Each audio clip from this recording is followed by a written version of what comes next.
Olá, pessoal do Entretanto. Estamos aqui de novo para falar de coisas do Brasil e do mundo à luz do direito, para falar de ciência política à luz do direito. Dê o seu like, clique na sinetinha, inscreva-se no canal. Nós precisamos de vocês. Hoje a gente vai falar da reincidência e de como é que ficam as pessoas já condenadas por porte para uso de entorpecentes depois da recente decisão do STF que descriminalizou essa conduta da lei de drogas.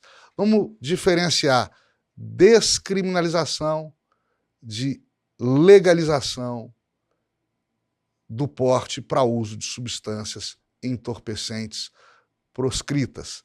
Vamos falar de direito penal do bem e factóides do mal.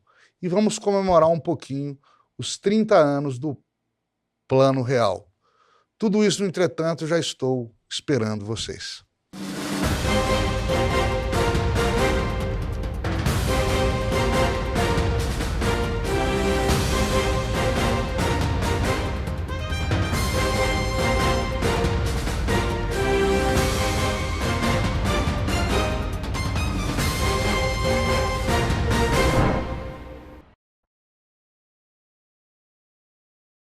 Pessoal, vamos voltar aqui à nova roupagem jurídica que o STF deu ao ex-crime, vamos chamá-lo assim, ex-crime, do artigo 28 da Lei de Drogas.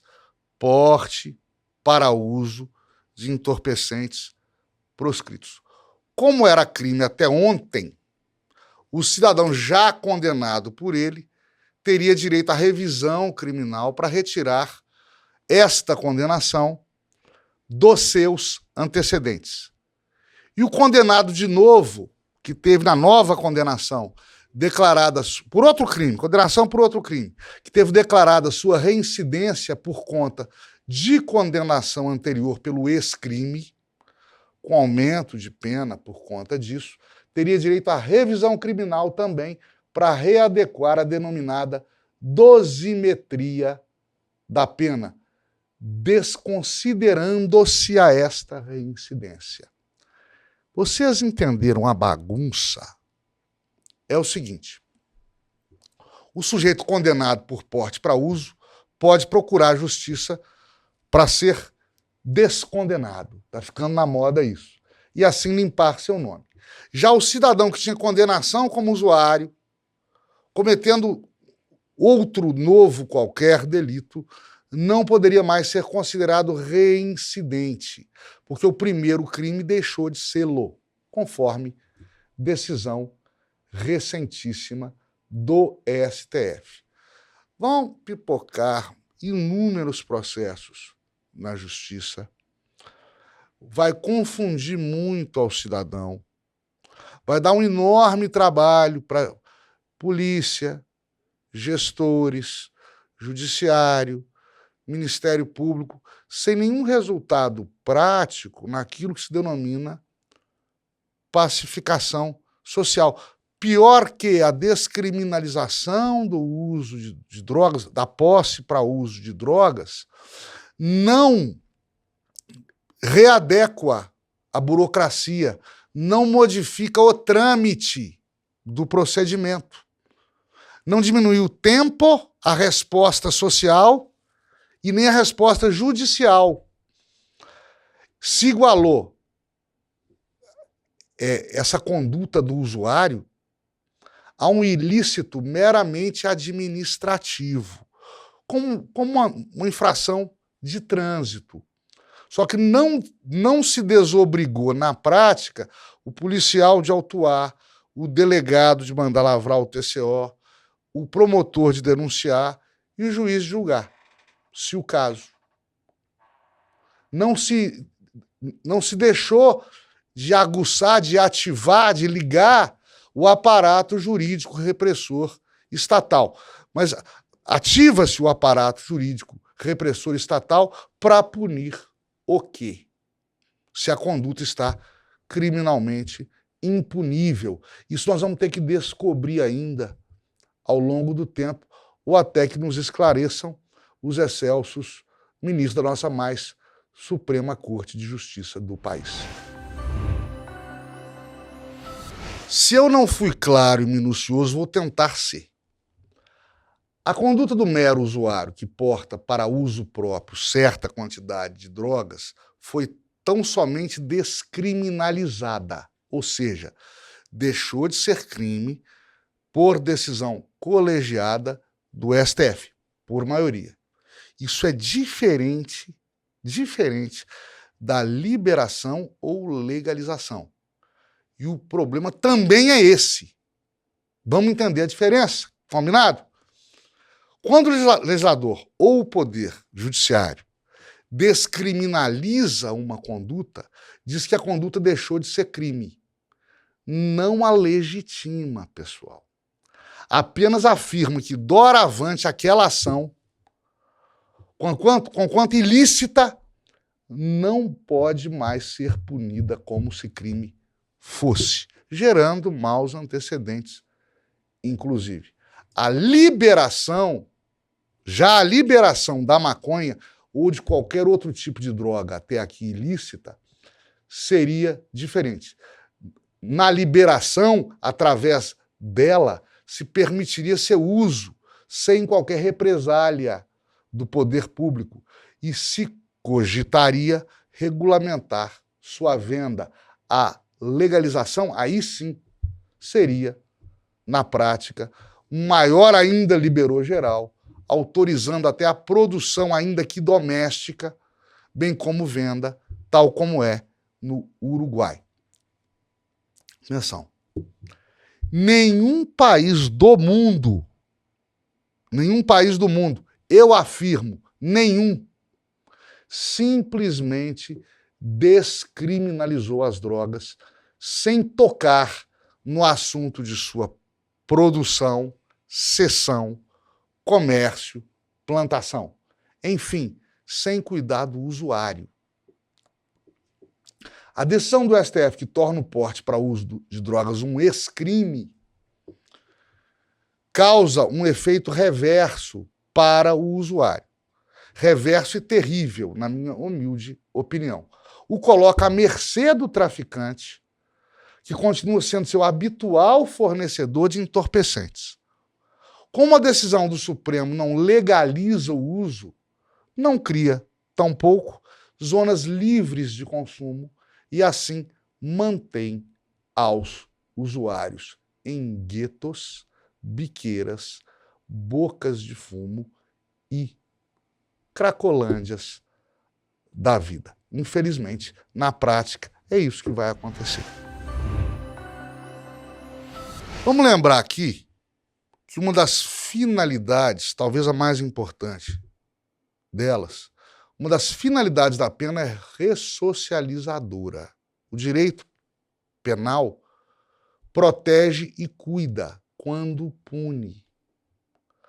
Ao longo da minha já longa carreira como magistrado, da qual tenho muito mais passado do que futuro, por diversas vezes puni a pequenos delinquentes, infratores de menor potencial ofensivo, e com essa punição eu os retirei da sarjeta e os emendei. Se tornaram gente do bem e se livraram do seu pior inimigo, eles próprios.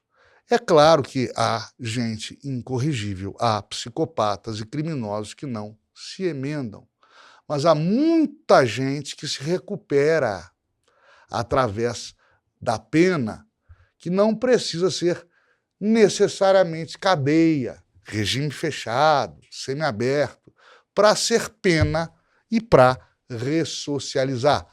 Lembremos-nos aqui que há dois tipos de famílias de penas no Brasil: as penas privativas de liberdade e as penas restritivas de direito. Desde 2006, não se punem com reclusão ou detenção penas privativas de liberdade aos usuários de drogas no país. Nem por isso se deixou de puni-los de alguma outra forma. Isso já beneficiou muita gente. Há possibilidades, ou havia, de submeter o usuário de drogas condenado, né, submetido à pena, a submetê-lo à pena de advertência, cursos de prevenção e erradicação da drogadição, né, submetê-los à prestação de serviços comunitários, geralmente serviços comunitários ligados ao tratamento e ao acolhimento de dependentes químicos e uma série de outras medidas profiláticas para o bem, internação voluntária em comunidades terapêuticas, em clínicas. Ou seja, o direito penal acolhendo, através da pena, melhorando o indivíduo e ressocializando. Isso tudo foi obstado agora. E pode ser que cause, e eu temo que cause, um revestrez danado no trato estatal com esse importante mal social que é a drogadição.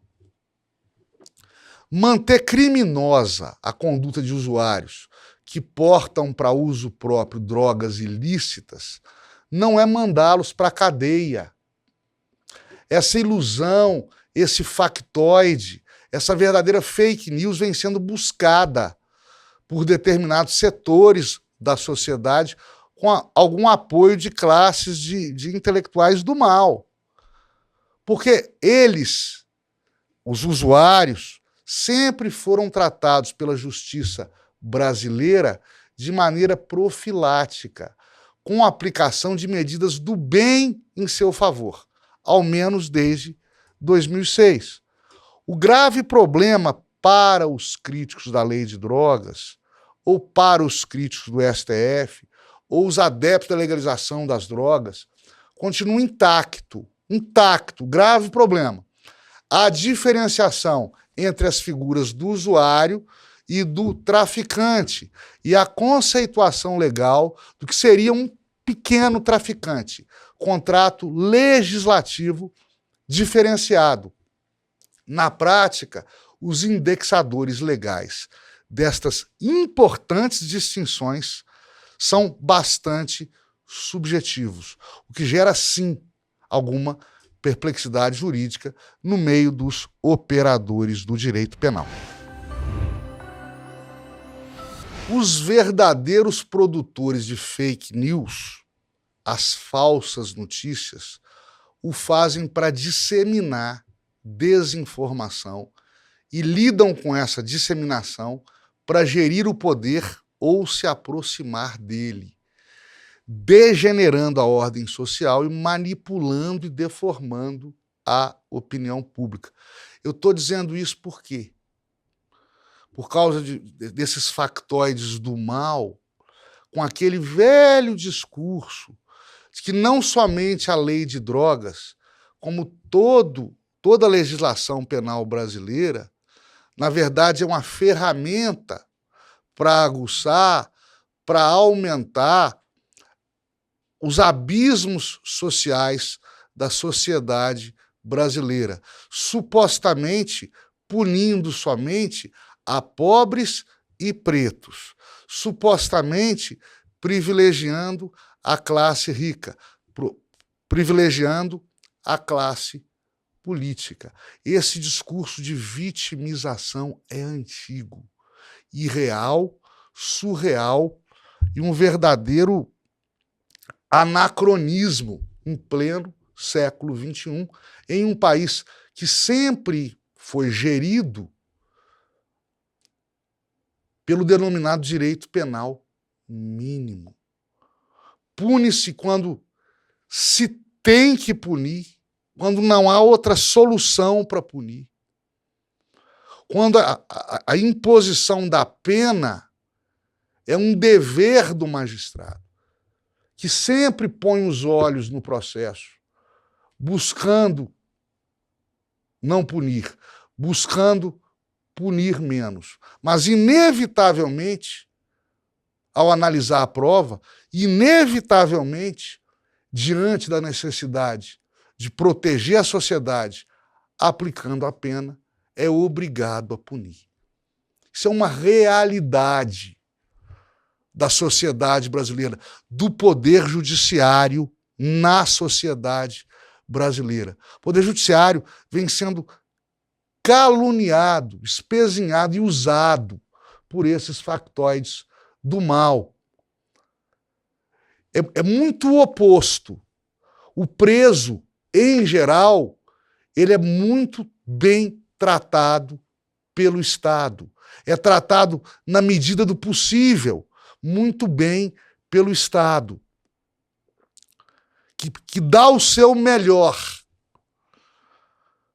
quando acolhe, abriga e priva de sua liberdade o cidadão brasileiro. Essa lenga-lenga toda nasce lá atrás com um filósofo chamado Foucault, que do alto de sua cátedra acadêmica profetizou, porque ele nunca vivenciou isso, né? Que o retrato das sociedades do mundo, o retrato macabro, distópico das sociedades do mundo, seria o retrato do interior dos cárceres dos países do mundo ocidental, onde se vê um maior número de pretos, de imigrantes, de pobres e uma minoria de ricos, uma minoria de pessoas dotadas de recursos. Como se isso não fosse uma consequência dos próprios quintais de criminalidade que geralmente proliferam nos lugares de menores recursos sociais. E sim a causa disso tudo fomentada por um Estado que, na verdade, tenta resolver aos problemas de descontrole dos abismos estatais, dos abismos sociais, melhor dizendo. Na verdade, o Estado, funcionando como Estado, procura diminuir a esses abismos sociais, inclusive na condução e aplicação do direito penal, e não o contrário. É um factoide do mal dizer que o judiciário, que a lei penal brasileira aguça as diferenças sociais, que na verdade e na prática procura amenizar e resolver. E todos nós, juízes, diferentemente do senhor Foucault, juízes, policiais, membros do Ministério Público, a gente vivencia diariamente o trato com o preso. A gente pode dizer que o preso brasileiro, o criminoso brasileiro, é muito melhor tratado do que o é em países ditos de primeiro mundo. A verdade é bem outra.